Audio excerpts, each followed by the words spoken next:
Welcome to Leading with Empathy and Allyship, where we have deep, real conversations to build empathy for one another and to take action to be more inclusive and to lead the change in our workplaces and communities.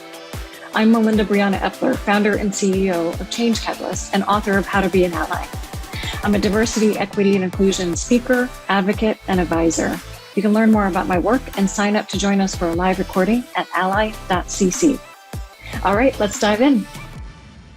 Hello, everyone. Welcome. We're talking with Leila McKenzie-Delis, founder and CEO of Dial, author, activist, and speaker, who's also founder of the McKenzie Delis Foundation and host of Diverse and Inclusive Leaders podcast.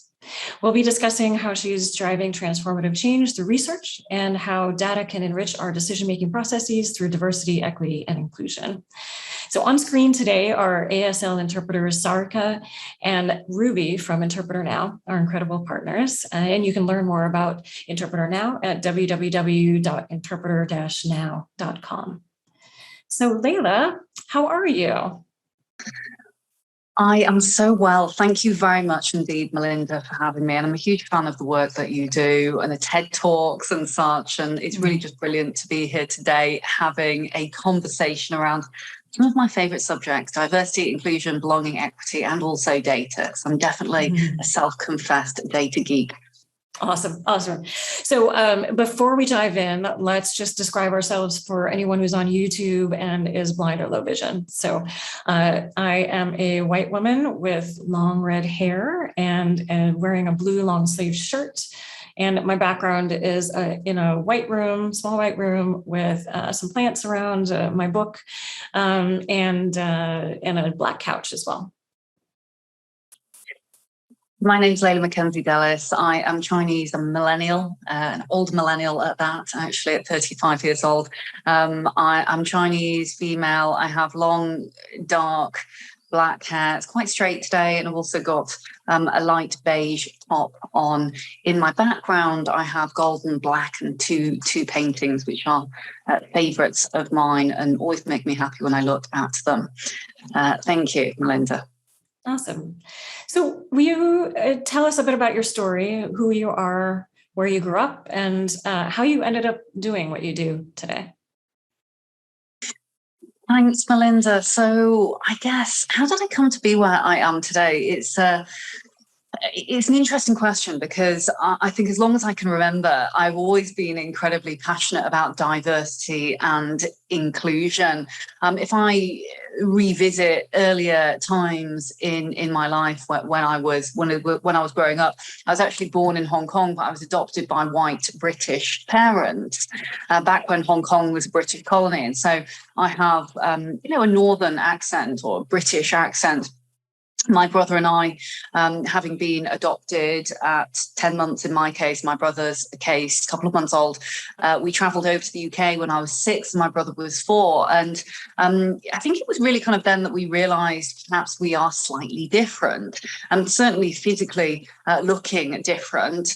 But for us, we'd grown up in international schools with children of all different colours, different shapes, different sizes, parents from different backgrounds in the expatriate community. And so for us coming to the north of the UK in a very middle-class white British town was somewhat of a difference. And back then, I remember feeling desperately like I wanted to fit in with my childhood peers.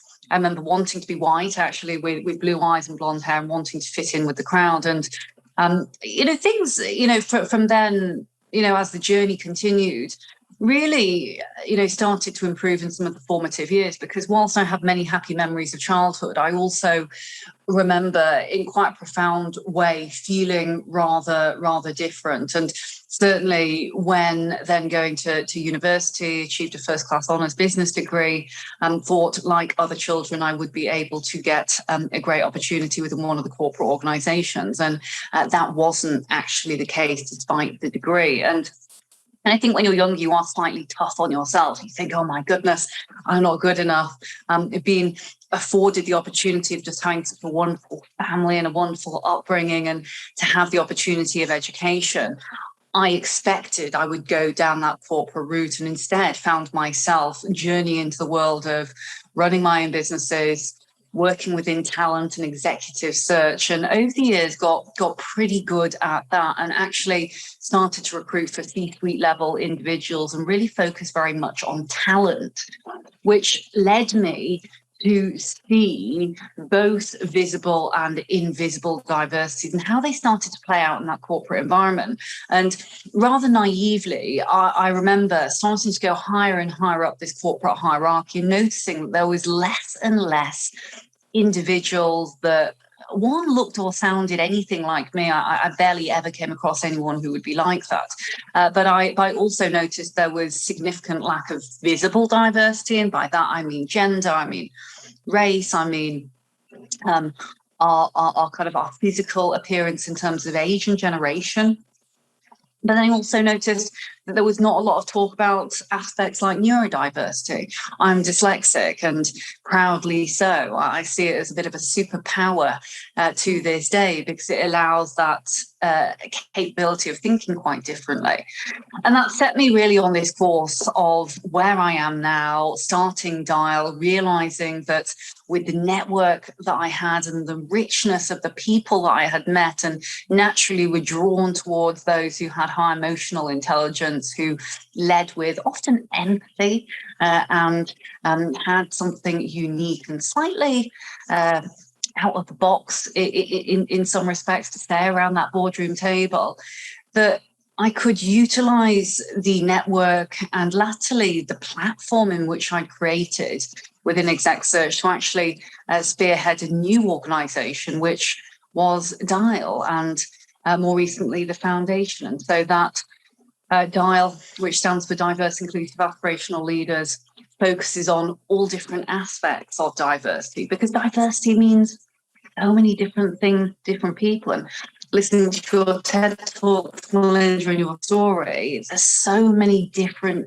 pieces of uniqueness in there. Yet, from the naked eye, we are both female. We're both female leaders. Actually, there's so many more things below the surface that make us who we are. And so, what we do at Dial is really look at intersectionality. We look at what we call holistic diversity, and we look at how we can utilize our fabulous network of Dial insiders, as we call them, which the number of large corporate organizations and their leaders, to really catapult and expedite greater learning across many different regions, in essence. You and I are both female leaders, passionate about many different aspects of diversity, yet actually we come from such different backgrounds with different life experiences, and hence would bring many different aspects of diversity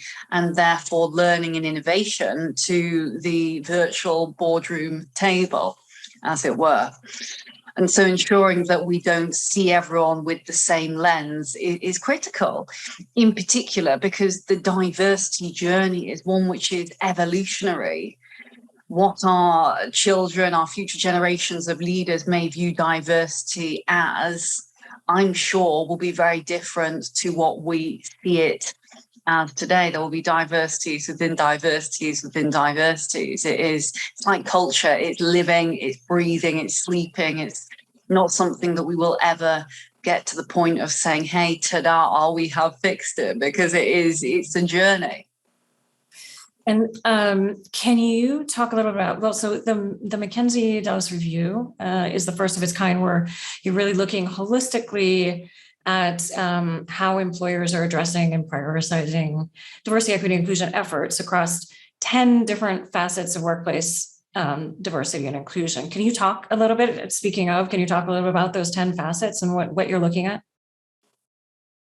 Absolutely. And I mean, the 10 facets are everything from ethnicity, gender, age, nationality, mental health, sexual orientation, socioeconomic status, disability and neurodiversity, because disability can be both physical and invisible, religion, and then parenthood and caring responsibilities. And in my brief introduction, I mentioned a number of those, being a female millennial leader who is Chinese by origin, but sadly does not speak any Chinese. Actually, my husband, who is American Greek from Idaho, he lived in China for over 10 years and so speaks fluent Mandarin. And it's, we often joke and say we're culturally confused, the pair of us, but actually it shows there's presumptions we may make on what diversity means actually scratch below the surface, and there's many different things there. And you mentioned the importance perhaps of these 10 and also the importance of intersectionality. Each of those facets represent populations, but also populations and groups of individuals that are in certain minorities and in some senses can also face discrimination and barriers in their lives. And so when it comes to eliminating some of those barriers, it's important that we look at where we sit on all of these different areas, how they would impact opportunity, and ultimately then allow us to level that playing field, because this is very much about looking at equity even more so than equality. We'd love to work and live in an equal world, but ultimately we know that this is not sadly it's sadly not an equal world, but we still must remain glass half full, as they say. It's simply understanding where individuals sit so that we can all strive to reach those lofty senior lofty heights if we so choose to be that. Awesome. And so the McKenzie Delis review, you started this last year, right? And really looking at the UK, and now you're kind of expanding to the US. Is that correct? Yeah.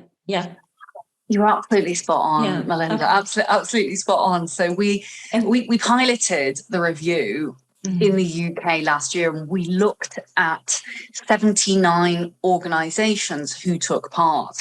We looked at these 10 facets, and we partnered with a number of what we would call singular facet experts. So, for example, on the LGBTQ plus facet, we partner with Stonewall, who are well-known LGBTQ plus rights organisation. On age, we partnered with the Centre for Aging Better.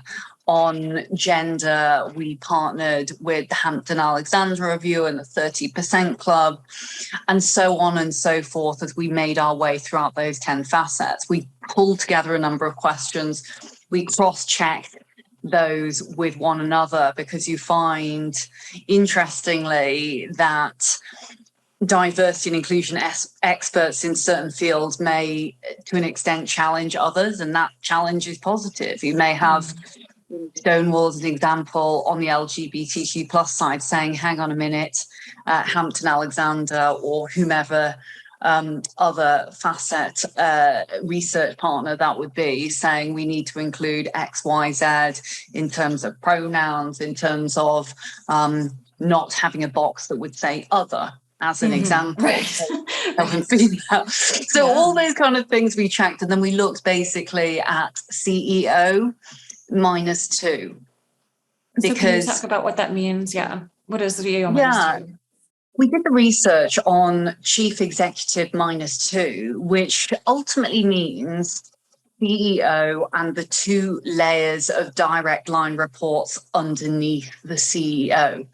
The reason why we looked at that piece of data is because when you look at a lot of these studies done around diversity and inclusion metrics, they often will take either a large subset of all of the data, or they'll look at specifics. And what we've found, as we've been discussing thus far, is the higher up you go in the corporate hierarchy, the lower and the lower the aspects of all of those different diverse segments or dial facets, as we call them, would be. And so we thought it would be really important to look at comparing apples and apples, and comparing apples and apples and pears in essence. So we're looking at the same subset of data. In addition, we also noticed that when you look at board members who often may sit across countless boards, you get slightly skewed figures.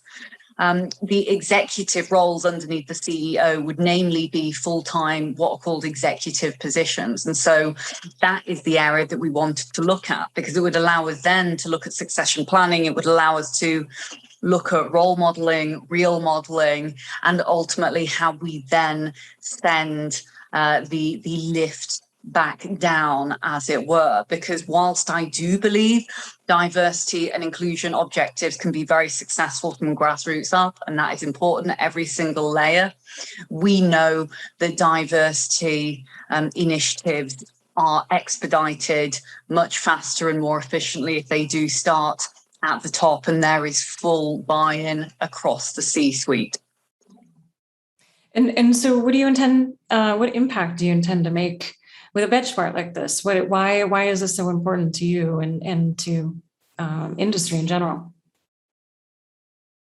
It's a great question. I'm sure I could give a whole podcast around the answers to this, because you can tell how enthusiastic I am about it. But we learn through looking at all those aspects of diversity. Number one, diversity it means many different things. It means different things to different people. Everyone has their part to play, whether it be in allyship, whether it be through representing a number of those areas. Now, certain areas of diversity do receive a great deal of attention from corporations, whilst others far less.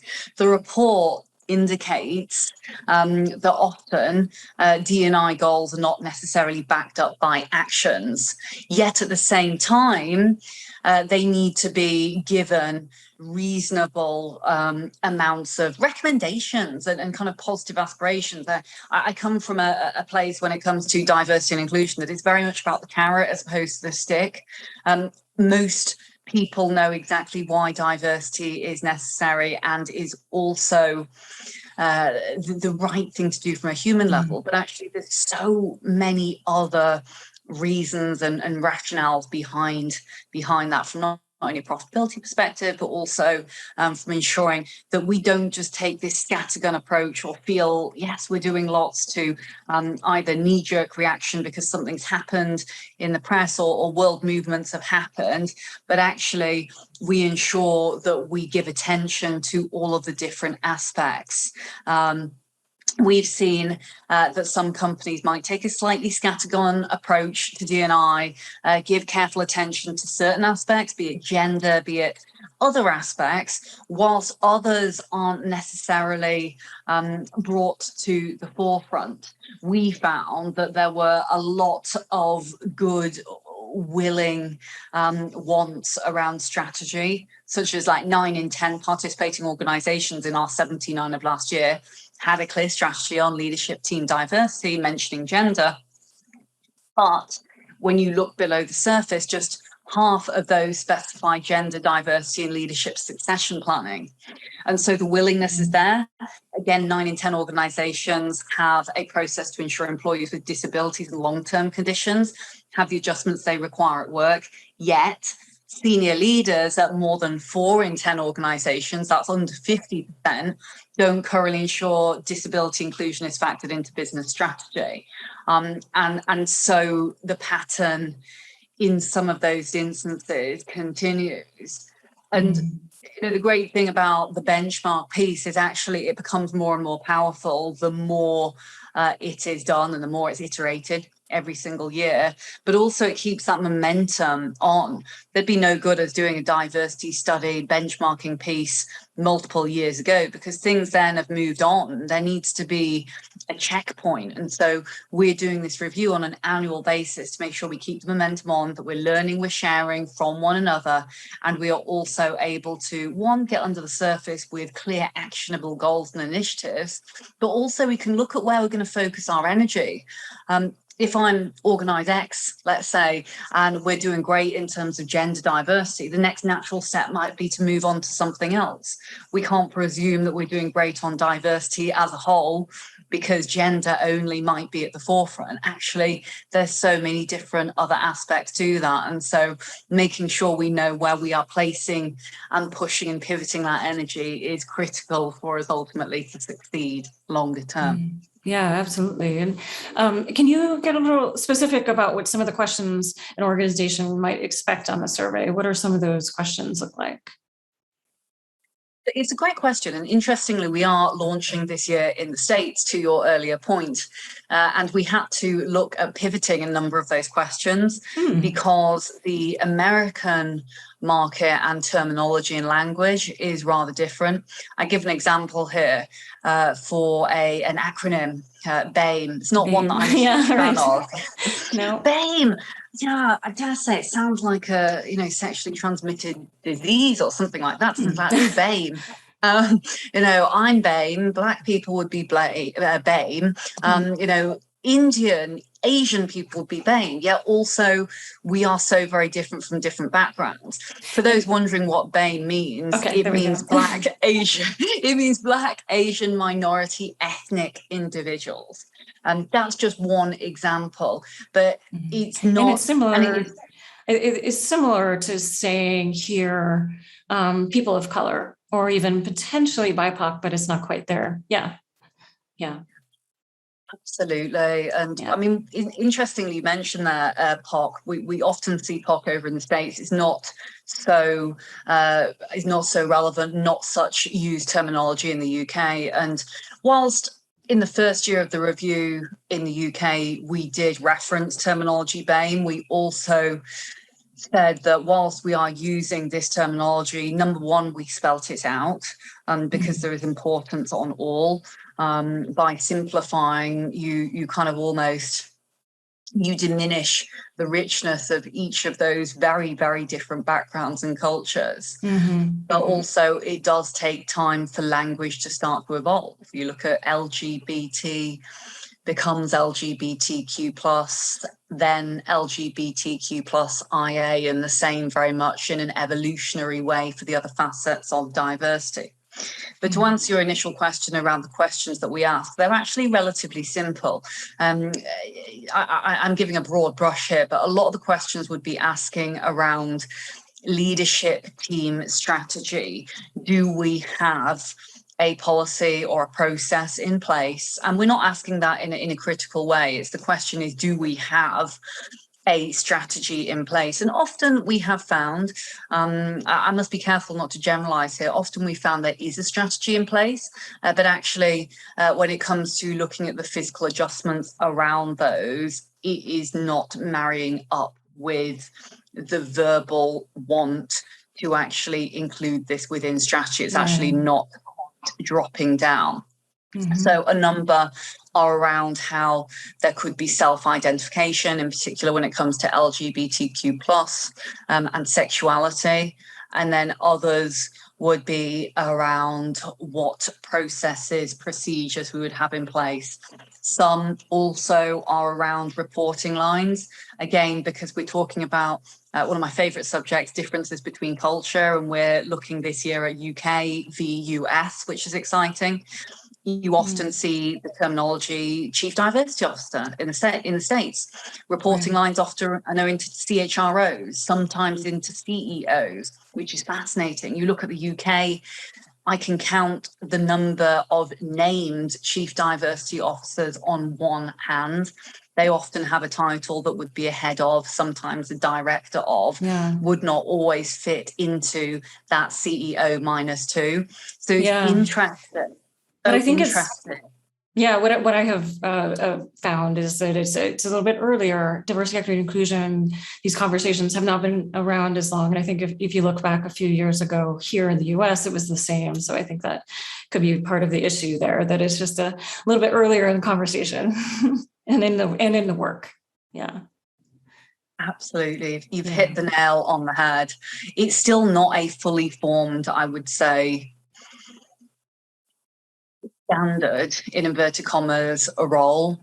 And I always get so excited when I see new chief diversity officers being appointed. I always look at, what's the reporting line? What is the remit?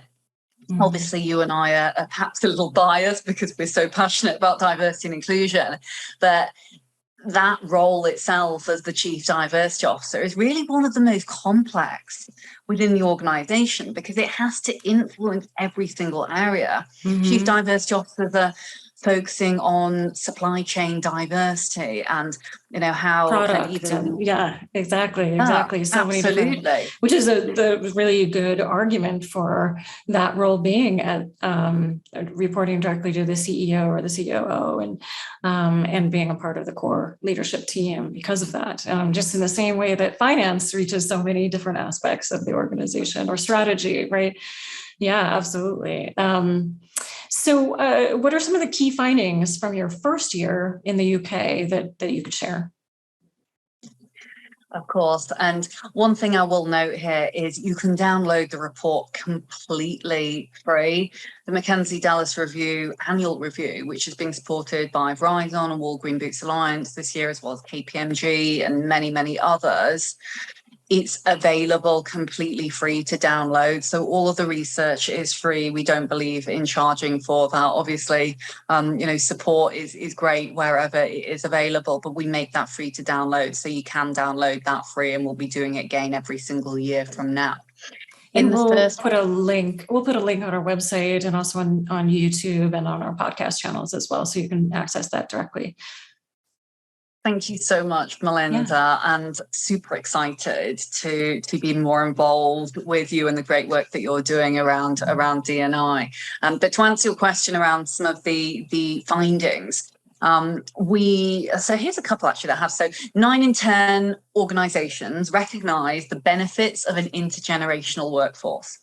And again, we know the millennials now are becoming the largest part of the workforce, yet only 7% offer training and development programs specifically for older workers or differently aged workers. So again, you can see there, the recognition is there, yet the intent, while still over 50%, which is great in terms of the older workforce on that side, is brilliant, but it doesn't marry up with the recognition of the benefits. And again, 6 in 10 have a member of the leadership team acting as an executive sponsor or formal senior champion for an LGBTQ plus employee network, but just under 4, which is a lot lower. That's nearly half. Under 50%, so under 4 in 10 gather and monitor data on the sexual orientation of their leadership team, and less than 1 of 10 use LGBTQ plus based competency requirements in senior leadership recruitment. So those are just a couple to share with you. In fact, I'll share one more because this is around disability, but 9 in 10 have a process to ensure employees with disabilities and long-term conditions have the adjustments they require at work, yet senior leaders at more than 4 in 10 organizations don't have disability inclusion factored into the business strategy. So again, you can see there is a slight disparity there on a number of the areas.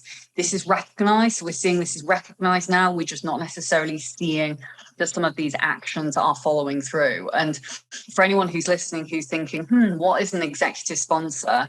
We find with lots of organizations now, they have what are called employee resource groups, or in some instances, business resource groups, which is my preferred name for these groups, because I think this denotes that we're looking at these groups as a real resource to the business and ultimately a strategic resource to the business. You look at Walgreen Boots Alliance, they've named all of their resource groups business resource groups. And I think the message that sends in terms of language is actually really, really powerful. What it's saying is these groups are not just a nice to have. These groups are necessary, and they're something that is really, truly beneficial to our business. Interesting. Yeah. I think there's arguments, but I would say there's arguments for it to be employee resource groups as well, right? Because you also want it to be a resource for employees to, and not just an organizations within the company that are there for business goals, right? That it's there also for employee goals. So I think that it's an important balance there too, where employee resource groups or business resource groups need to be seen both as a business imperative and also as an employee imperative, and where everyone is allowed to thrive and really be able to use those groups for their own sense of belonging. Right. Yeah. And so you were going to say, I think that in terms of executive sponsors, that the executive sponsors of these business resource groups is key. Yeah. Absolutely. And that is essentially an executive, usually from the layer that we mentioned, CEO -2, or those on the executive leadership team, would be lending their power, sometimes their budget and their resource to each of these networks, because these networks can be made up of anyone within the organization that would either A, identify as one of those diverse characteristics, or B, could be someone that really wants to learn more.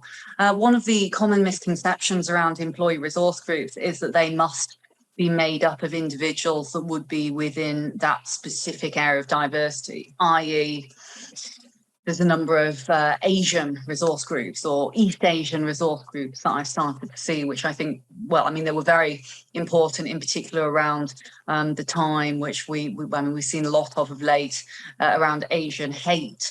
But they are not specifically just for those of an East Asian background. Number one, there's many, many people that would fall within that. And number two, there's so many that can lend themselves as allies to those groups to really help raise them up, and even just want to learn more about those groups and the culture and some of the learnings, because we are all, we're all on a lifelong journey. I certainly don't know myself about every single aspect of diversity, or how could I possibly know someone's lived experience from a different part of the world?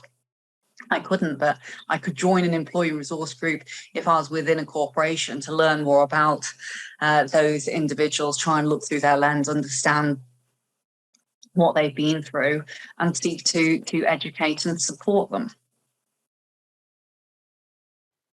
Awesome. So where can people learn more about you and your work, and where can companies sign up for this? Thanks, Melinda. So we've launched our McKenzie Delis Foundation website, and that's www.McKenzieDelisFoundation.com. You can also visit us at darglobal.org and connect with me on LinkedIn. I know that you're super kindly going to put some notes into show notes and such, so people can reach out, and vice versa. You've done some fabulous work, and I think it's so important that we raise each other up, I should say, as leaders, and share voices and great work that is being done. I can't wait to have you come onto the Diverse and Inclusive Leaders podcast show and have you in the hot seat and tell us all about the great work that you do and the book that you've written as well, which is super. So thank you. Yeah. Absolutely. Well, thank you so much, Leila, for all the work you're doing to kind of push companies forward and drive change. And agreed. Let's lift each other up. Absolutely. So for those of you listening and watching, my question to you following this is, one of the things that I really heard from the research is that disconnection between priority and what you prioritize and what companies prioritize, and then execution and strategy. And so my question to you all is, what are you saying is a priority, but not yet working deeply on strategy and execution, and how will you take action to change that? So thank you again, Leila. Perfectly summarized, Melinda, perfectly summarized. And you're absolutely right. What gets measured gets done, but also we must remember the story behind this, and that there is, hearts and minds as well as data and metrics. But Melinda, thank you. It's been an absolute joy. You're such an expert in what you do. I'm so grateful to be here, and I can't wait to speak with you very soon again. Awesome.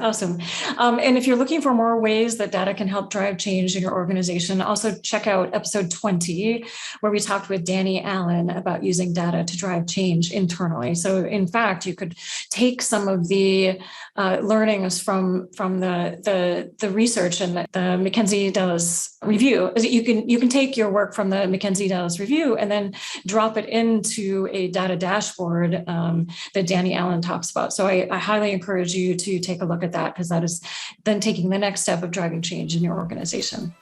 All right, y'all. Thank you for listening. Thanks so much, Melinda. To learn more about this episode's topic, visit ally.cc. Allyship is a journey. It's a journey of self-exploration, learning, unlearning, healing, and taking consistent action.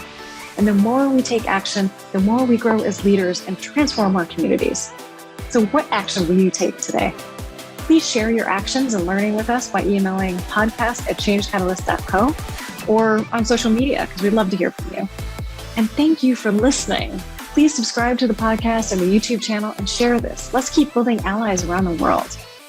Leading with Empathy and Allyship is an original show by Change Catalyst, where we build inclusive innovation through training, consulting, and events. Appreciate you listening to our show and taking action as an ally. See you next week.